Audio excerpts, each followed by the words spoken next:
Me la pasé muy bien. De verdad que el encuentro de música y danza fue espectacular. Por todos lados se escuchaba música de diferentes lugares y la gente bailaba diversas coreografías. Pero no era como ir a un foro y ver el espectáculo, nada de eso, sino que los grupos musicales y de danzantes convivían entre ellos y con todas las personas que estábamos ahí presentes. ¡Wow! Imagínense, yo me la pasé bailando todo el día. ¿Qué más? Y he de confesarles que al inicio me dio un poco de pena, porque yo no sabía cómo se bailaban los sones, pero unas mujeres maravillosas me enseñaron cómo. Y después ya no podía dejar de mover los pies. Y cómo no, si el ambiente estaba a todo dar. ¡Ay, qué padre! Además, las mujeres y los hombres que tocaban sus instrumentos nos iban platicando de las costumbres y tradiciones de sus comunidades. Y después nos preguntaban a las personas que fuimos al encuentro sobre nuestras propias costumbres y tradiciones. Así me di cuenta que había gente, de un montón de lugares, incluso gente extranjera. Y bueno, yo creo que todos aprendimos unos de otros. Por otro lado, mi estómago quedó más que agradecido, porque la comida no se quedó atrás, ¿eh? Vendieron muchísimos platillos, e igual las personas que los vendían nos platicaron de los ingredientes y de la preparación para cada uno. Algunos platillos se comen casi a diario en sus comunidades, pero otros no, solamente los preparan en ocasiones muy especiales, como los días de fiesta. ¡Qué lástima que no pude acompañarte! En realidad, no soy muy bueno bailando, pero para comer soy de los mejores. Eso me consta. Y también me hubiera gustado conocer otras culturas. En serio, a mí también me hubiera gustado mucho ir. Así que nos tenemos que poner de acuerdo para el siguiente encuentro. Ay, sí, estaría súper padre que fuéramos. Mi tía dice que México es un país pluricultural y que todos deberíamos conocerlo de cabo a rabo. Bueno, en realidad no siempre tenemos la oportunidad de visitar otros lugares y conocer otras culturas, pero este tipo de eventos nos ayudan a acercarnos a ellas. Sin embargo, eso va más allá de que México sea un país pluricultural. ¿Por qué lo dices, Mireya? ¿Porque en estos encuentros también participan grupos musicales y dancísticos de otros países? ¿Y por ende también podemos conocer sus culturas, costumbres y tradiciones? En parte, lo digo porque más allá de la pluriculturalidad, nos encontramos frente a la interculturalidad. ¿Cómo? ¿Nos podrías explicar por qué? Tengo una mejor idea. El día de hoy, la asignación será escribir un artículo sobre la interculturalidad y su importancia. Me gusta la idea. ¿Por dónde empezamos? Les propongo que nuestro punto de partida sea el concepto de cultura. Entonces, vayamos a navegar un poco por las redes.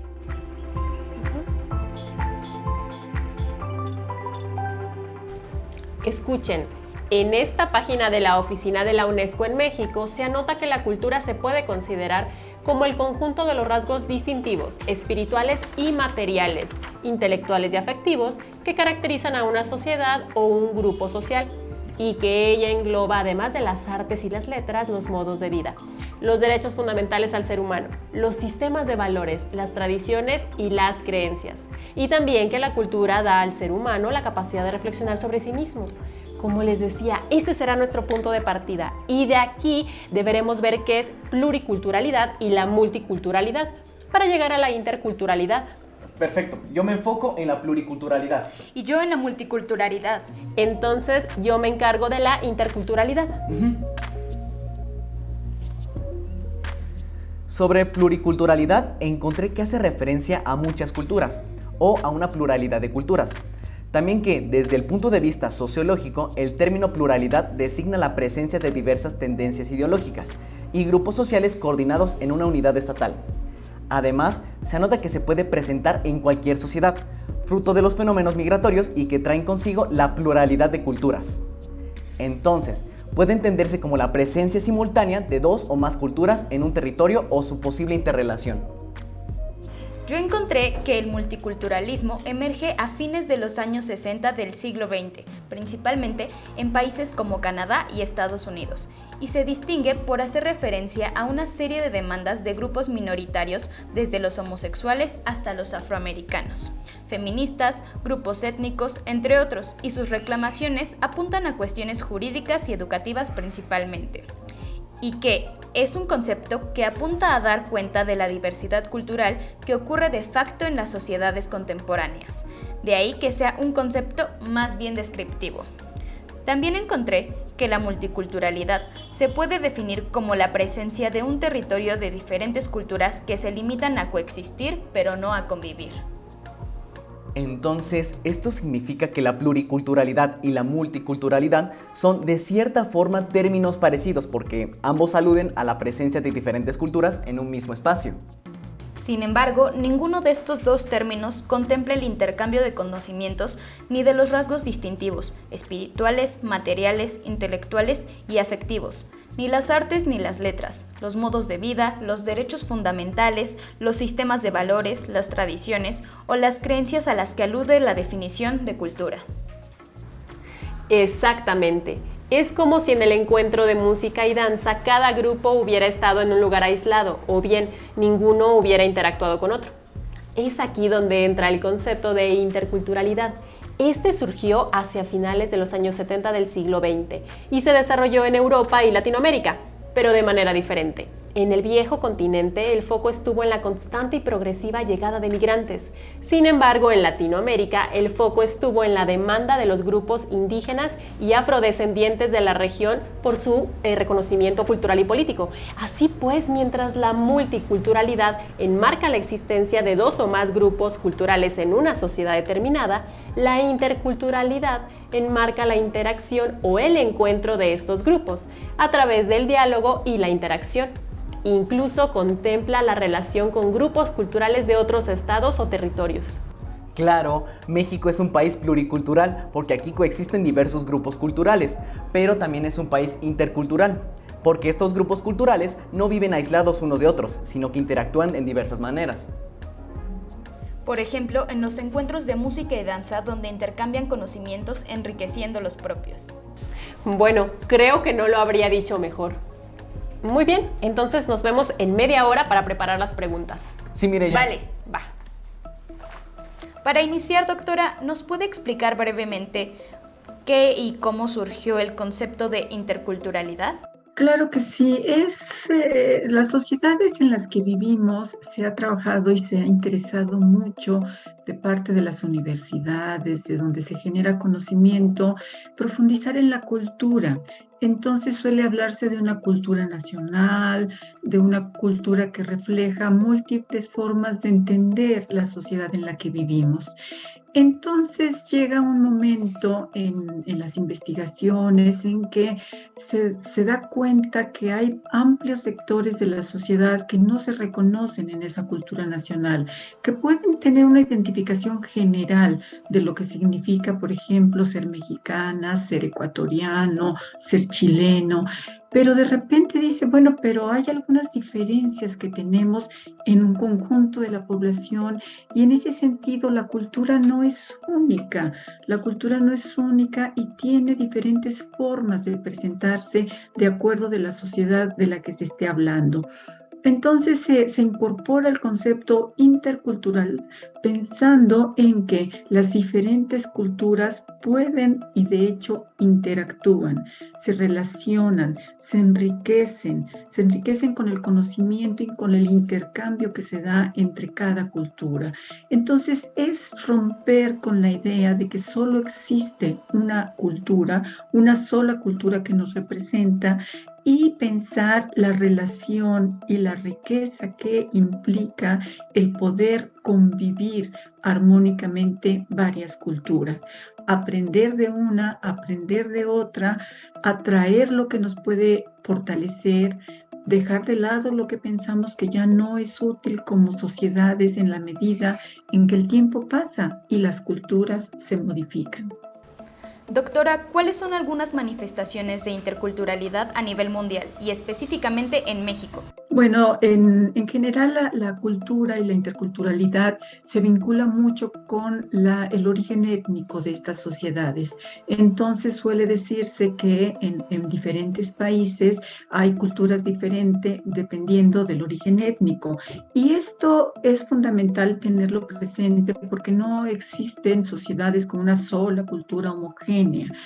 Ahora, en el caso de las naciones, ahora naciones de América Latina, de África, de Asia, que además sufrieron un proceso de colonización, de conquista y colonización, este proceso se ve diferente, se vive de otra manera, porque entonces hubo la imposición de una cultura sobre muchas otras.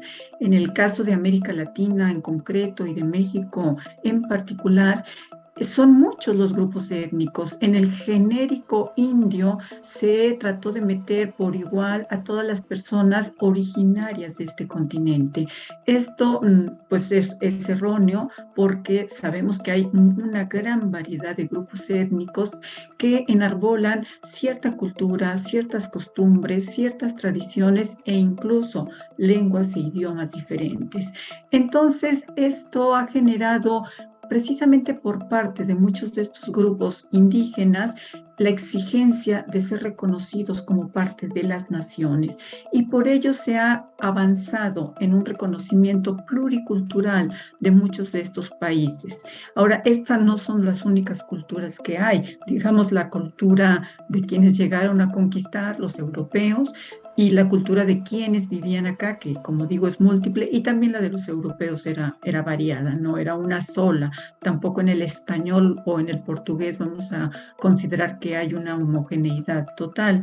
Entonces, esta reivindicación de reconocimiento también ha sido extensiva a los grupos afrodescendientes, que si bien no eran de aquí, fueron obligados a entrar a este continente y han conservado muchos rasgos propios de cultura y han enriquecido también a las culturas nacionales. Doctora, agradecemos sus valiosas aportaciones. Por favor, permítanos hacer un corte y regresar en unos minutos con usted para continuar esta entrevista.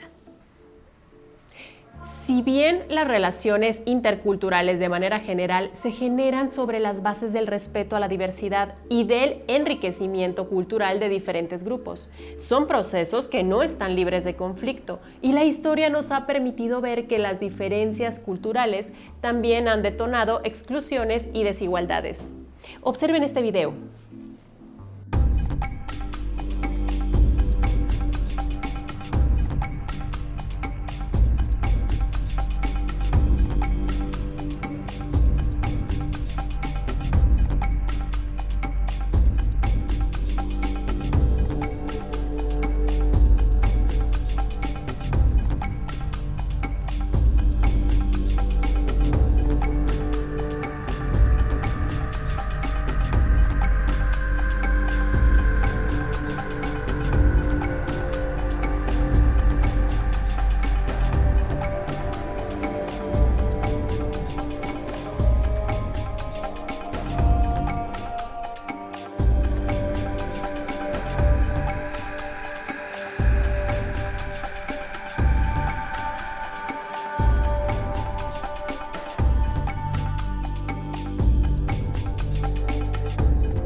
Esto me recuerda al artículo que leímos sobre la modernidad. ¿Te acuerdas, Alfredo? Claro, si no mal recuerdo decía que por un lado, las comunidades indígenas en sus tradiciones y sus costumbres estaban nuestras verdaderas raíces como nación. Sin embargo, con el pasar de los años, los proyectos de modernidad y progreso parecieran pensar más en la construcción de grandes metrópolis que en la conservación de dichas raíces culturales. Eso nos lleva a tener que buscar algunas estadísticas al respecto, ¿no creen? Claro que sí.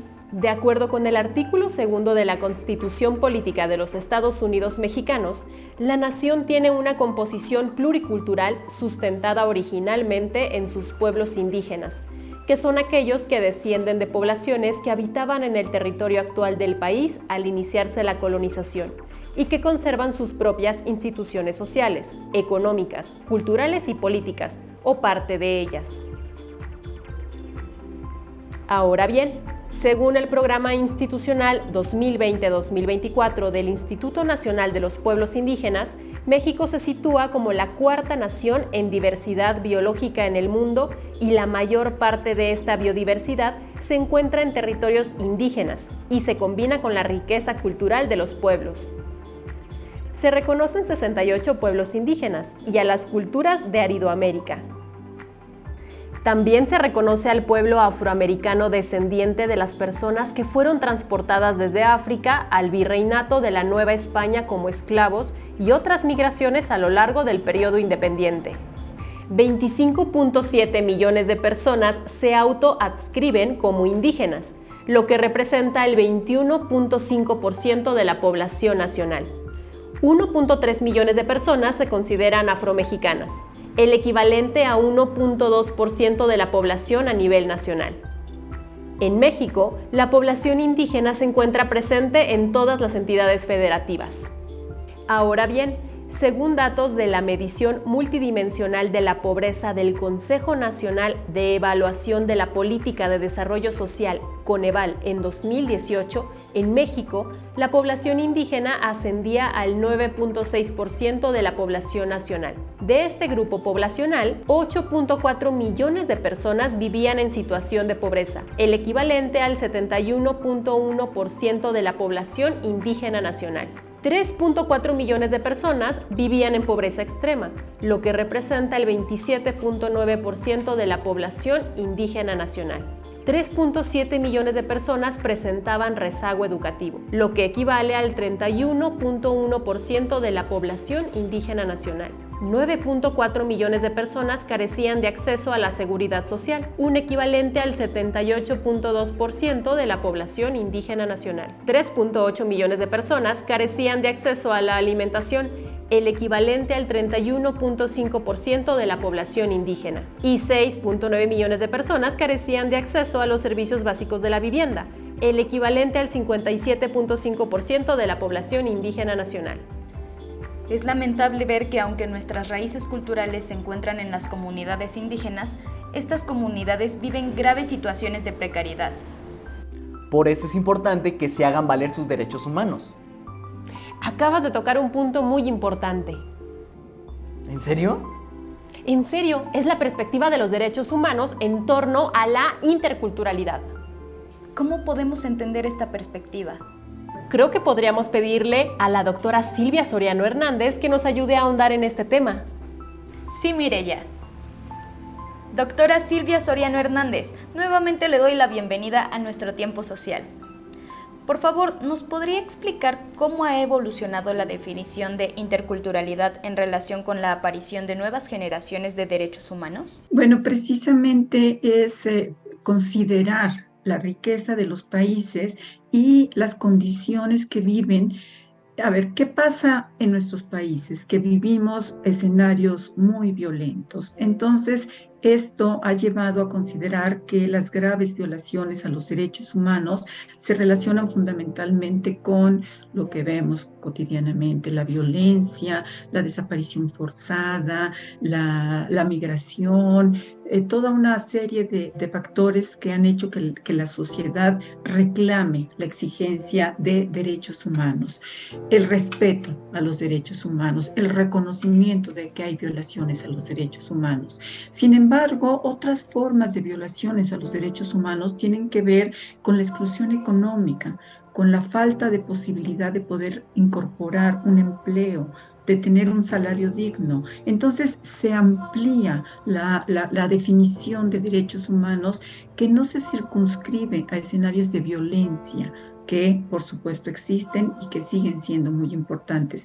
Y luego se amplía más y se considera también esta parte cultural de las sociedades en donde durante mucho tiempo, y las jóvenes generaciones probablemente lo desconocen, a muchas poblaciones indígenas se les obligaba a no hablar su idioma, se les obligaba a que aprendieran el castellano como la lengua nacional, como la lengua que nos unifica como tales, y se les obligaba incluso a cambiar el nombre, a cambiar el apellido, para que castellanizaran su razón de ser y se volvieran también parte de la nación. Este es un elemento que ahora los propios grupos minoritarios en las sociedades exigen un reconocimiento de poder tener, por ejemplo, estaciones de radio en su idioma, publicaciones en su idioma, que también sean reconocidos como parte de los derechos humanos estas exigencias. Doctora, ¿cuál considera que es la perspectiva de la relación interculturalidad-derechos humanos en México? Bueno, me parece que es muy alentador saber que se haga este reconocimiento que, insisto, no se hubiera dado de no ser por las organizaciones propias de poblaciones indígenas, de poblaciones afrodescendientes. Entonces, creo que es fundamental que se tenga esto claro para avanzar en una sociedad incluyente. Me parece que es fundamental tener claro que no es nada más decir: si quieren hablar su lengua, háblenla; si quieren educación bilingüe, ténganla. El derecho tiene que ir acompañado no solo del reconocimiento, sino también de una garantía de que existan las condiciones materiales para seguir viviendo en sus espacios, que quieran vivir allí, que la migración no sea algo obligado, que la situación de pobreza arroje a mucha gente fuera de sus comunidades. Doctora, en verdad ha sido un gusto poder escucharla. Ojalá que pronto vuelva a visitarnos para charlar de otros temas relacionados con las ciencias sociales. Pues creo que solo nos falta conocer alguna experiencia de nuestra audiencia. Pues como dice mi tía, no dejes para mañana lo que puedas hacer hoy. Bueno. Hola, le hablamos del periódico escolar Nuestro Tiempo Social, para ver si nos puede compartir su opinión sobre la interculturalidad. Pues claro que sí. Fíjate que yo soy artesana y vivo en los valles de Oaxaca, y por mi oficio tuve que salir a otras comunidades. Al principio me sentía muy rara, porque la gente vivía de manera diferente y tenía otras costumbres, pero ya con el tiempo yo aprendí mucho de esas comunidades y también pude enseñarles algunas cosas a otras personas. ¿Y qué te digo de cuando me fui a Japón y a París? De plano no sabía qué hacer, pero fíjate bien, me di cuenta que las otras personas se sentían igual que yo, y ya luego mejor abrimos nuestros corazones y aprendimos de nuestros mundos. Y ahora tengo grandes amigos que se han quedado con algunas de mis costumbres y yo me he quedado con algunas de las suyas. Para mí eso es interculturalidad, la oportunidad de observar y hacer crecer mi cultura. Muchas gracias por su atención. Con mucho gusto. ¡Qué lindas palabras! Bueno, pues creo que ahora solo falta que acomoden la última información para tener la versión final de la nota. Ay, por favor, no se vayan a tardar. Ahora lo hacemos. Así pues, a través de la interacción equitativa, el diálogo y el respeto mutuo, los diferentes grupos indígenas pueden generar expresiones horizontales, culturales compartidas en el marco de la interculturalidad y el respeto de los derechos humanos. La interculturalidad es la ventana que nos permite ver que nuestro futuro como nación requiere de modernidad, pero ello no implica estrictamente invisibilizar o destruir nuestras raíces. Piensa, ¿de dónde vienes y a dónde vas? Pues muy bien, hicieron un trabajo excelente. El tiempo se nos acabó, pero recuerden que tienen una cita justo aquí, en Nuestro Tiempo Social. Donde la sociedad tiene sentido.